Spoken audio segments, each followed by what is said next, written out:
大家好，欢迎来到听书学史。今天我要给大家介绍千田卓哉先生所著的《金钱的法则》这本书。金钱困窘的人们有一个共同点，那就是他们总是执着于金钱。这是一个极其简单的事实。如果您没有意识到这一点，您可能会一直为金钱而烦恼不已。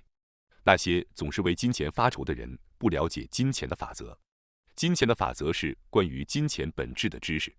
当你了解到金钱的本质后，会发现自己与金钱的相处方式发生了意想不到的变化，您的生活也会随之彻底改变。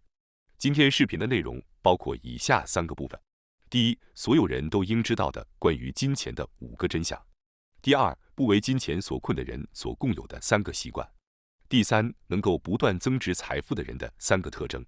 首先，让我从第一部分所有人都应知道的关于金钱的5个真相来开始解释。这5个真相是：一、每个人的赚钱能力上限已经决定了；二、年收入是信用的偏差值；三、金钱不喜欢那些不珍惜自己身体的人；四、金钱如果停滞不动，就会失去其应有的价值；五、长时间劳动和依赖运气会让金钱敬而远之。这些内容听起来可能让人有些疑惑，因此我们将逐一详细解释这些真相。首先是第一个真相，每个人的赚钱能力上限已经决定了。我必须向大家传达一个本书中明确指出的略显严酷的现实，那就是每个人的赚钱能力上限在很大程度上已经被决定了。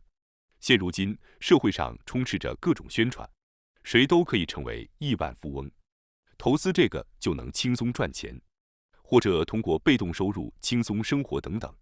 这些甜蜜洗脑的销售话术，正是那些想要轻松赚钱的人从困窘的人们身上榨取金钱的手段。大家绝对不能被这些甜蜜话术所迷惑。在这个世界上根本就不存在轻松赚钱的好事。在这里，我们必须明确一点，每个人的赚钱能力确实是存在的，这种能力几乎完全取决于个人的天赋，而不是通过努力就能改变的。这种观点与那些声称轻松赚钱的说法完全相反。在日本，大多数人终其一生都无法达到年收入1000万日元，这正说明了大部分人的赚钱能力仅此而已。如果让一个没有赚钱能力的人强行去赚钱，除了通过法律边缘的话术营销来短期捞一笔之外，没有其他的方法。然而，即便以这种方式赚钱，也不会得到任何人的尊敬，而且这种用欺骗手段赚来的钱是不会带来幸福的。基于以上的事实，我们必须认真思考未来的生活方式。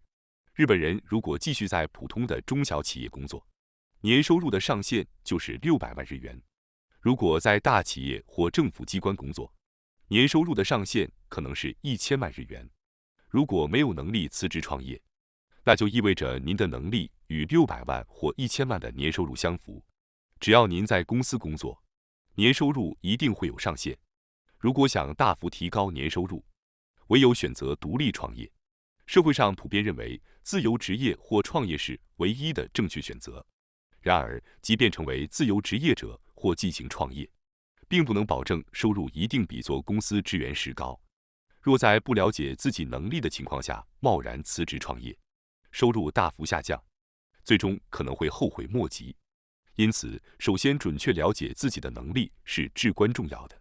了解自己的能力后，再去进行挑战，与不了解自己的能力就贸然行动，这2种做法的结果是截然不同的。接下来是第2个真相，年收入是信用的偏差值。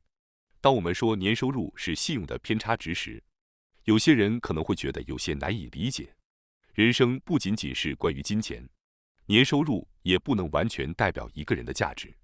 但是我们必须意识到，年收入实际上是您在当前环境中的信用偏差值。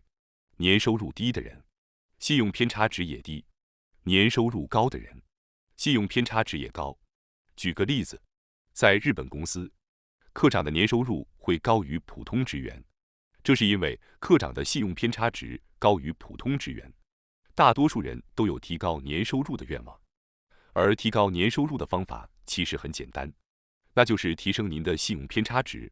除了提升您在当前环境中的信用偏差值之外，没有其他方法可以有效提高您的年收入。那么，如何提升您的信用偏差值呢？首先要做的就是要把基本的事情做好，例如按时上班、和同事们打招呼、不迟到、不说让人反感的话等，这些都是基本的礼仪和行为。同时，为了在工作中表现得更好，您需要多读书、多与人交流学习，不断地进行学习，以提高自己的工作能力。通过这样才能逐步提升您的信用偏差值。希望您能理解到这一点，并在实际生活中加以应用。接下来是第3个真相：金钱不喜欢那些不珍惜自己身体的人。如果你想拥有健康的精神状态，就必须先保持身体的健康。作者指出，金钱也有着类似的特性。那些不珍惜自己身体，把金钱放在健康之上的人，最终将会导致无法继续赚钱，失去他们所挣的钱。作者接触过许多富人和成功人士，发现他们对健康非常重视。这些人本能地知道，关注健康和珍惜自己的身体是持续获得财富的关键。事实上，越是富有的人，越是注重健康。虽然有些人可能因为遗传原因身体较弱，但关键在于对待健康的态度。重要的是，您是否尽力保持健康并珍惜自己的身体。虽然这听起来很平常，但实际上很多人确实把金钱放在健康之上。我们需要铭记，健康比金钱更为重要。如果您因为拼命工作而损害了自己的健康，即使挣了再多的钱，也无法享受到这些钱。金钱可以通过努力重新获得，但失去的健康却很难恢复。有些人为了努力挣钱，对饮食毫不注意，午饭草草吃个5分钟的便利店面包，晚饭也是随便吃个10分钟的盒饭。这种做法虽然节省了时间和金钱，但却得了糖尿病。这时候要想再恢复健康，已经很难了。为了省钱而削减食物开支，经常吃加工食品和速食的人，需要重新认识到健康的重要性，并改变这些不良的日常习惯。希望大家在保持健康的生活方式上不要吝啬花钱。接下来是第4个真相：金钱如果停滞不动，就会失去其应有的价值。很多人倾向于把钱存起来，然而作者指出，金钱就像流水一样，如果总是停留在一个地方，就会变得浑浊；但如果保持流动，就会源源不断地涌来。举个例子，公司经营就是如此。虽然公司需要有一定的储备金，但如果把积累财富当作最终目标，公司就会逐渐失去竞争力，经营状况也会下滑。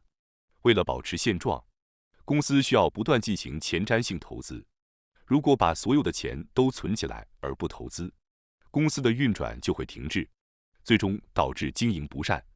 不仅是公司经营，这个道理也适用于个人生活，因为人生实际上也是一种自我经营。如果你想变得富有，你需要不断的自我提升，终生学习，而学习需要资金的投入，例如买书、学习课程、旅行、各种体验，这些都是学习的过程，都是值得投资的项目。关键在于相信前瞻性投资的重要性。您需要勇于把手中的钱投入到学习和成长中去。通过这种方式，金钱会在循环中最终回到您的身边，而这些为学习和成长所投入的钱，往往是回报率最高的投资，会以复利的形式回到您的手中。金钱的使用方式非常重要。如果只是单纯的存钱而没有明确的目标，金钱的力量就无法发挥出来。金钱只有在被有效利用时，才能展现其真正的价值。因此，为了学习和成长，为了积累经验，我们需要敢于花钱进行前瞻性投资。这样一来，最终你会发现，您花出去的钱会以更大的财富形式回流到您身边。接下来是第5个真相：长时间劳动和依赖运气会让金钱敬而远之。当人们渴望财富时，许多人会想到增加工作时间。他们认为，如果之前每天工作8小时，现在增加到12小时，收入就会相应的增加。然而，这是一个错误的观念。金钱并不喜欢长时间的劳动者，长时间工作会损害您的健康。正如之前所述，长时间工作却不重视健康的人，会让金钱敬而远之。因此，单纯依靠长时间工作是无法变得富有的。此外，长时间工作也存在着局限性。普通的工作时间是8小时，长时间工作的极限是普通工作的3倍。因为一天只有24小时，所以即使您舍弃了睡眠，一天也只能工作8小时的3倍。当然，如果您直接这样做的话，您的身体肯定会垮掉，收入也会归零，您还会因为工作效率低下或产生加班费而受到雇主的不满，从而容易被裁员。那么，财富和工作时间有什么关系呢？关键在于您对其他人产生了多大的影响。例如，棒球运动员年薪数十亿日元，并不是因为他们工作时间长，而是因为他们不断地给全世界带来了感动。同样，艺人和名人的高薪也是因为他们对许多人产生了影响。因此，如果您也能通过您的工作给他人带来积极影响，那么无论您的工作时间多长，您都会吸引到金钱。如果您真的想增加年收入，那么不应该只是长时间的工作，而是要不断地问自己，自己能够通过什么来感动他人，给他人带来什么样的影响。只有持续思考自己能够给他人带来什么样的影响，才能够赚到更多的金钱。接下来是第2部分，不为金钱所困的人所共有的3个习惯。这3个习惯是：1. 在经济条件还不够好的时候，最好不要进行投资，以免成为金融机构的牺牲品。2. 不与讨厌的人交往。3. 拥有关于金钱的最大勇气。首先是第1个习惯，在经济条件还不够好的时候，最好不要进行投资，以免成为金融机构的牺牲品。作者指出，贫穷的人最好不要进行投资。在世界范围内，许多贫穷的人会毫不犹豫地参与投资，但事实上，很少有贫穷的人通过投资变得富有的情况。那些从投资中赚钱的人，实际上是那些从手续费中获利的人。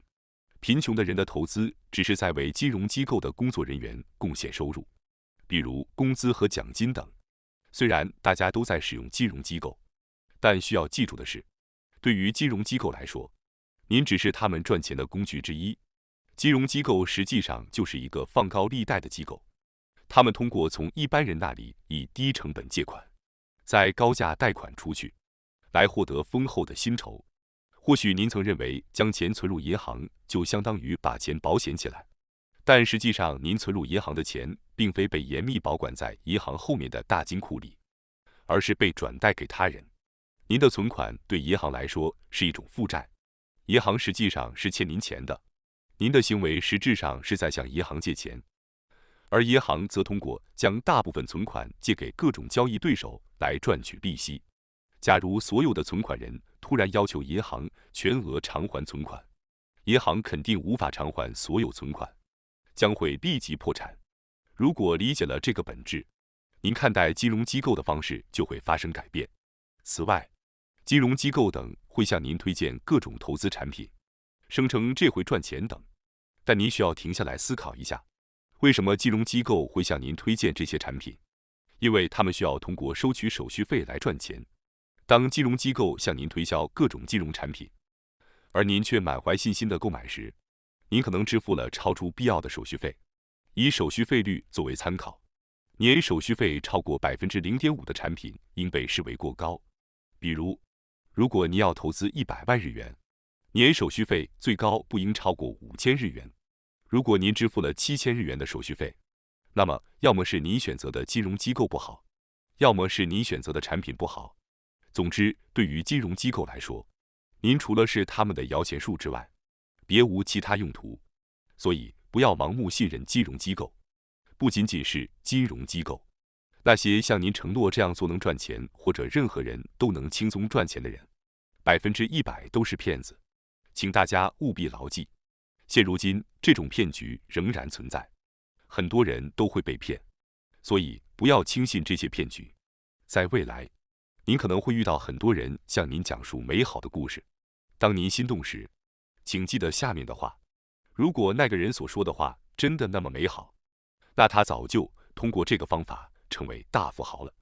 但是他没有，因为那些美好的话都是谎言。像您兜售美好投资故事的人的特点是，他们自己不会做。只要记住美好的投资故事通常都是骗局，您就可以避免大部分的诈骗了。接下来是第二个习惯，不与讨厌的人交往。长期拥有财富的人通常对人有着强烈的好恶之分，他们共同之处在于，绝不与讨厌的人有过多的接触。当被邀请参加某个活动时，他们通常会礼貌地拒绝，甚至会暗示对方将被彻底排除在外。通过彻底筛选人脉关系，长期财富会源源不断地流入。富人本就很忙，时间就更加宝贵。但如果因为一个讨厌的人的存在，让原本美好的一天毁于一旦，将讨厌的人从生活中彻底排除是理所当然的。富人更是深谙此道。一位知名咨询公司的所有者曾在全员大会上说过：不要与讨厌的人交往，与那些喜欢您也喜欢的人一起工作会更加愉快，而且更容易成功。如果您希望成为一个不为金钱所困的人，您肯定没有时间和讨厌的人纠缠，因为您没有时间去为讨厌的人而烦恼。讨厌的人对您的价值等同于零，所以您完全可以忽略他们。这不仅仅是关于钱的问题，与讨厌的人交往可能会给您带来各种负面影响。因此，我希望你们能够彻底避免与讨厌的人交往。此外，除了避免与讨厌的人交往外，还应立即切断与向您借钱的人的关系。如果他们不是您的亲密朋友，您应该直接拒绝，因为借贷关系很可能会破坏人际关系。所以在与亲密朋友之间，及时果断地拒绝借贷请求是非常重要的。如果对方是真正的朋友，那么就应该直截了当地拒绝，不应该有任何含糊，即使他们因此而陷入困境，但对他们来说，这也是必要的考验。接下来是第三个习惯，拥有关于金钱的最大勇气。这个最大的勇气就是能够毫不犹豫地说我不需要。如果您能够说出这句话，那么您将大大降低今后遇到金钱困境的可能性。无论是被强烈推销订阅报纸，还是被推荐购买昂贵的化妆品，甚至是朋友强烈推荐购买人寿保险，只要您觉得不适合，都要勇敢地说我不需要。这非常重要。如果您不能坚定地说我不需要，您将会一直受到困扰。如果对方在您说出我不需要后表现出生气，您可以深呼吸一下，冷静地询问：您这是威胁我吗？通常情况下，对方会畏缩。如果对方还是继续纠缠，您可以淡定地表示你会向上级机构报告。无论是针对报纸还是保险的推销，您都可以向报社或保险公司总部进行投诉，暗示您会向上级机构报告。拒绝的技巧在日常生活中各个方面都是必须的，尤其在金钱方面，务必学会坚定地说我不需要。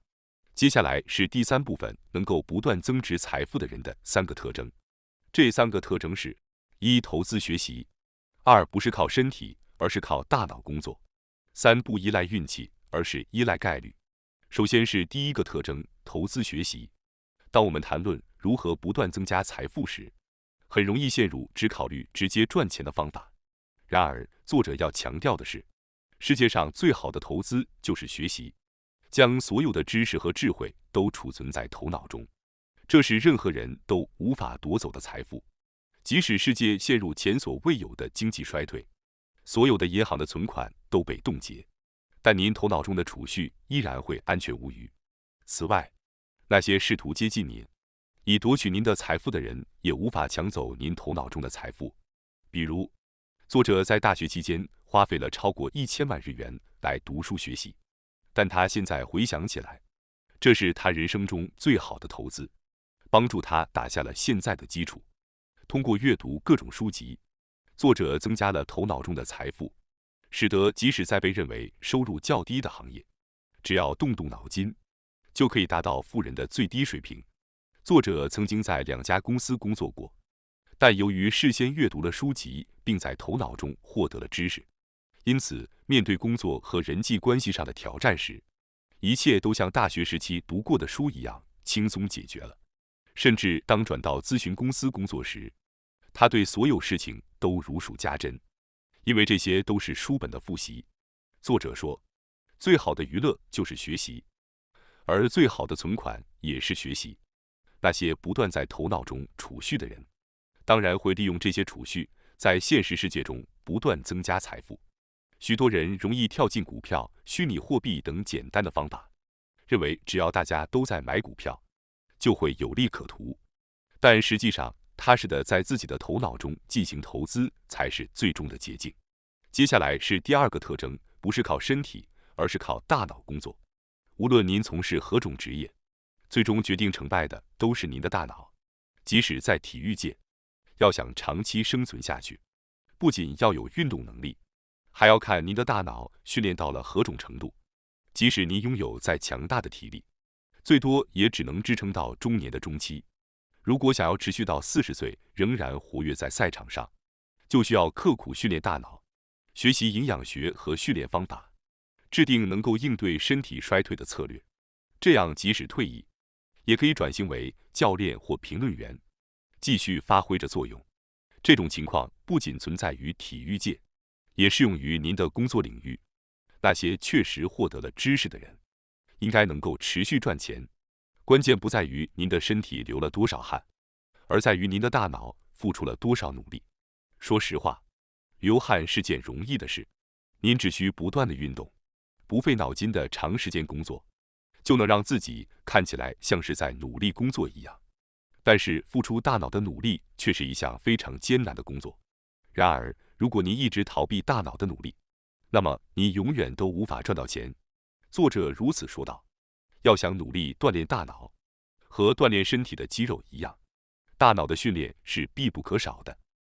而最好的大脑训练就是阅读，因为阅读是一种不得不动脑筋的活动，是与作者对话的过程。那些过去只顾着运动而不注意大脑锻炼的人，我希望您能够改变心态，增加大脑锻炼的活动，让我们抛弃只是表面动了身体而实际上没有思考的努力吧。接下来是第三个特征，不依赖运气，而是依赖概率。那些成功的不断增加财富的人，并不是依靠运气，而是通过准确计算概率并下注。也许有人会觉得这是理所当然的，但理解这一点和真正将其付诸行动，使其成为习惯，是完全不同的。成功增加财富的人总是会亲自审查投资产品，因为从长远来看，这正是投资取胜的秘诀。了解自己投资的是什么，以及这种投资的机制是如何运作的，然后再进行投资是至关重要的。如果盲目的跟着金融机构的建议选择投资产品，而又不了解这些产品的内容，那么您实际上是在依赖运气，而不是概率。所以一定要确保自己亲自审查投资产品。此外，避免进行与自己生理不合的投资也是很重要的。世界上有各种各样的投资，如股票投资、房地产投资，最近还有加密货币投资等，但每个人的适应程度都不同，所以要避免进行与自己生理不合的投资。感谢大家收看今天的节目。如果你喜欢我们分享的内容，记得点赞、订阅并开启小铃铛通知，第一时间获取我们的更新。在下次的节目中，我们将继续为大家分享更多有益的书籍。再次感谢大家的支持，我们下期再见。